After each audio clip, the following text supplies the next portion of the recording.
Hey guys, my name's Kamani.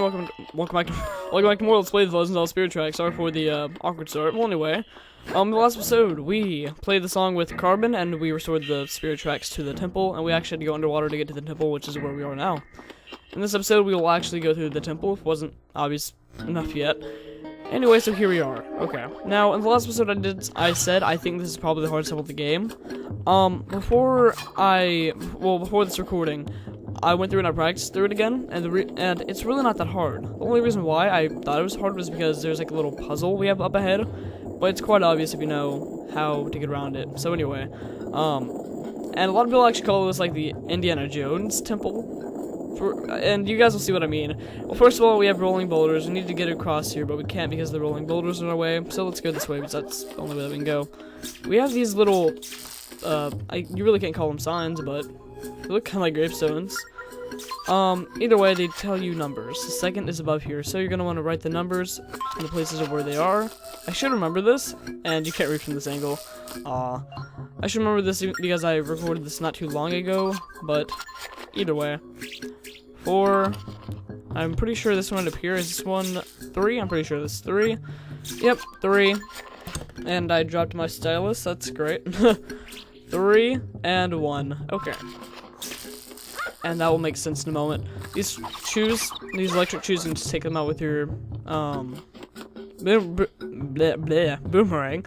And another reason why people call this like the Indiana Jones temple, like booby traps, so, yep, you guys will see more, and that's not the main reason, it actually gets a little bit better, but I was never really too much into the Indiana Jones films. I never really watched them. There's a lot of, like, nerdy movies and, like, movie franchises that I need to get into, like Star Wars and Star Trek, but either way, come over here, we see a crack in the wall, so it's kind of like, oh, we need to take care of that. Well, put a bomb against that one. There's actually one that we can't see right over here.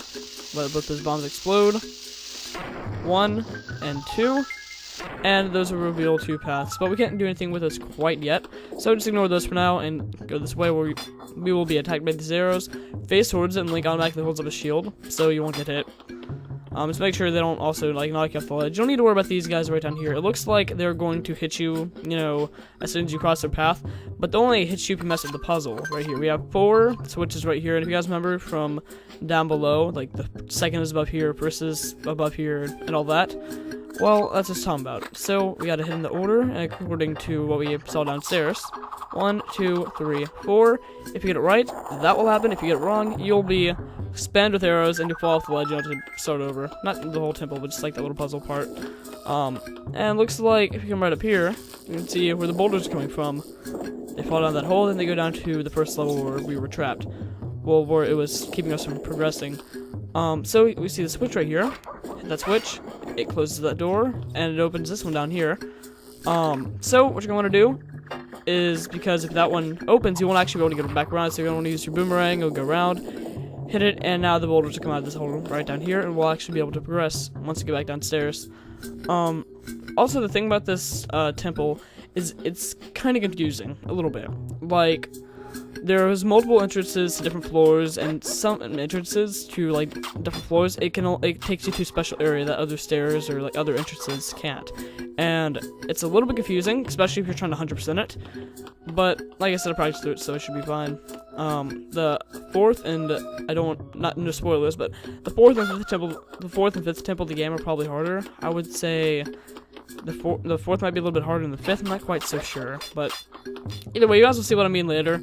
And there's also one other thing that I do want to talk about, is that the bosses, the first 2 bosses were, they were okay.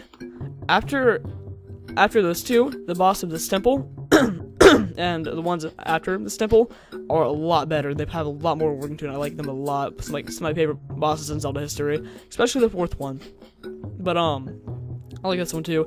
Anyway, so now the boulders, it looks like they just appear out of midair, but we can actually progress now because the old switch is like right above here, so, like the old hole, excuse me, so now we're able to progress. And we see these little statue things. Can't quite do anything with those yet, but come right down here. Another thing we really can't do anything with yet, but we do upstairs, so let's go to the stairs. Trying to think, like, before I recorded this, I was thinking it's not gonna be that good of a recording, it's gonna be decent, like, blah, blah, blah. Because, like, I've been in an okay mood today. Like, I didn't sleep at all last night.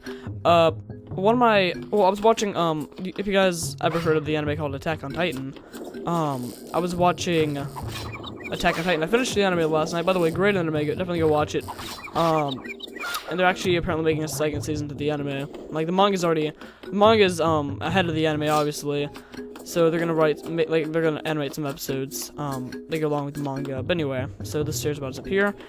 Can't quite do anything yet, because again, the statues, or whatever, pillars, whatever you want to call them, but again, we have stairs, so here we go.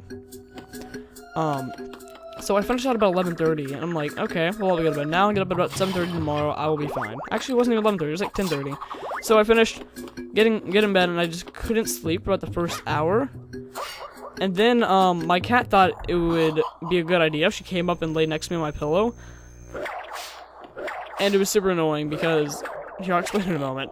But for now, mini boss, halfway boss. Anyway, basically, he puts a whip around us and no, we need to escape. He'll pull us back and he'll do us damage. So this is actually what you have to do. If you go to him, he'll like whip you around. So like it's like, what do you do? Back up. He's gonna pull you forward, and right before he hits you, hit him. And now we're finally free. And I also recommend using your boomerang to try to knock him out. Which I thought that would stun him, but apparently it doesn't. Excuse me. No, it just hits it back. Either way, after you get loose, it's not that hard to defeat. Kill him, and we will get the chest that's inside.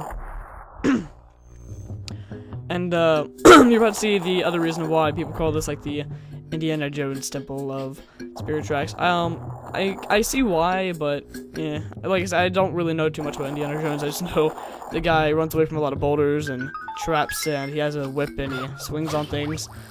Speaking of whips. There you go. That's the next item of this game. I believe this is actually the first appearance of the whip in Zelda, and it also made a comeback in Skyward Sword. I like the item a lot. Like, I mean, just by the way, again, I think I pointed this out earlier in the series. If you hit either R or L, your R or L buttons, it selects the item for you automatically, so you don't have to like tap it and do that. So I thought that was kind of helpful. I think it's pretty cool using attack enemies like this, do them a decent amount of damage, and you can also like grab items from afar, and you can also swing on pillars as Red Sea. But we could go up here, but the door up there is locked, so we're just gonna go to the west, north, south, east. Yeah, this is the west. Anyway, so you can also like grab items like I was saying, so I think it's kind of cool. I like this item a lot. I'm trying to think. I don't think this is my favorite item of the game though. It comes later. So let's go up the stairs. Trying to think of like in real life things to talk about because I can't just keep on commentating over the dungeon. The rehandle sit before you. Pull the one that's farthest from your grasp. That will make sense in a moment. But can't do anything quite yet. Come down here and I don't even know the theme correctly. Oh my god, I'm a failure as a nerd or geek or whatever term you like to use. And what's really good is that it doesn't collect electricity, so like electricity enemies won't shock you, I guess, I don't know. You can actually pull these are little switches right here, you'll see these more throughout the dungeon, but pull those, they turn golden, and we're able to progress. So, if you guys remember reading that sign, or what would you call it, like I don't even know. It said pull the one that's farthest from your grasp. If you pull the wrong one, all these arrows will come in, they'll attack you and knock you off the ledge. But the one that's farthest from your grasp is this one right here, so pull it, and a bridge will form. But I'm recording this actually on the last day of the new year. Not the last day of the new year. Last day 2013, excuse me. And tonight I have to go to a New Year's party with like my parents because like my little sister used to have a friend and they're not really like they're kind of like friends, and now like my mom is friends with my little sister's old friend's mom. It's kind of confusing. Either way, we were invited to go to a Thanksgiving party and I had to go, so I think she like gave me the option, but I mean I don't really want to be the only ones out there. Like I don't want to seem rude because they're like really nice people. That makes sense. But either way, what you're going to do is by the way, as you see, you pull a sword out of its mouth. It's kind of yeah. So yeah, and you have to what you're gonna want to do, can't even commentate. Put it in the other one's mouth. If you hold down the stylus from when you get it out originally, you can aim, which is really helpful. Put it in the right mouth, and a treasure chest will appear. And so, that podium. So, we don't have to go all the way around like we did. Like, all the way around the different levels to get to this area. But there you go. We actually will have to do, this dungeon does have a little bit of backtracking in it. We will have to do. It's kind of annoying, but it's not too bad. We just gotta backtrack for 100%.